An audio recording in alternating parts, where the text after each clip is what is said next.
یہاں آپ کو خبر دیں کہ جی بی اے 9 اسکردو حلقہ نمبر 2 میں 10 پولنگ اسٹیشنز پر ری پولنگ کا نوٹیفیکیشن واپس، کاظم میثم کامیاب قرار دے دیا۔ چیف الیکشن کمیشنر کی جانب سے جاری ری پولنگ کا حکم منسوخ کر دیا۔ پی پی پی کے نامزد امیدوار محمد علی شاہ نے دوبارہ پولنگ کی درخواست دی تھی۔ اس پر مزید تفصیلات جاننے کے لیے ہم نے رابطہ کیا ہے نمائندہ 5 نیوز رضا کثیر سے۔ جی رضا کثیر، آگاہ کیجیے گا۔ جی ہاں، گلگت بلتستان الیکشن کمیشنر کی جانب سے ایک فیصلہ موصول ہوا ہے جس میں اسکردو جی بی اے 9 اسکردو 2 میں 10 پولنگ اسٹیشن پر ری پولنگ کا فیصلہ کیا تھا، وہ فیصلہ واپس لے لیا گیا ہے، جو کہ پیپلز پارٹی کے سعید محمد علی شاہ کی درخواست پر یہ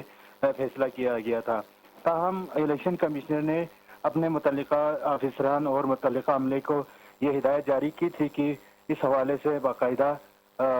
تحقیقات کی جائے اور رپورٹ سبمٹ کی جائے۔ رپورٹ سبمٹ کرتے ہی یہ فیصلہ کیا گیا ہے کہ الیکشن کمیشنر کی جانب سے جو 10 پولنگ اسٹیشن پر 15 جون کو ری پولنگ ہونا تھا، اب اس کو کینسل کیا گیا اور فارم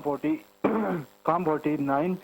جاری کرتے ہوئے جو نوٹیفیکیشن جاری کیا تھا، جو آرڈر دیا تھا 15 جون کو دوبارہ الیکشن کے لیے، تو اس کو کینسل کرتے ہوئے ایم ڈبلیو ایم کے امیدوار محمد کاظم میثم کو ابھی کامیاب قرار پائے ہیں اور وہ رکن اسمبلی منتخب ہو گئے ہیں۔ اس وقت پورے حلقہ 2 میں اسکردو حلقہ 2 میں جشن کا سماں ہے اور جو کارکنان ہیں ایم ڈبلیو ایم کے حامی ہے وہ سڑکوں پر نکل آئے ہیں اور اپنے جیت کا جشن منا رہے ہیں۔ اس وقت جو فارم 49 جاری ہونے پر کاظم میثم کا تمام جو عملے ہیں، پولنگ عملے اور الیکشن کمشنر کا شکریہ ادا کرتے ہوئے اپنے پیغام میں کہا ہے کہ عوام کا بھی شکریہ ادا کیا کہ وہ پرامن رہیں اور قانون کا راستہ انہوں نے اپنایا تھا اس میں وہ کامیاب ہو گئے ہیں۔ انشاءاللہ وہ رکن اسمبلی کیونکہ یہ پہلے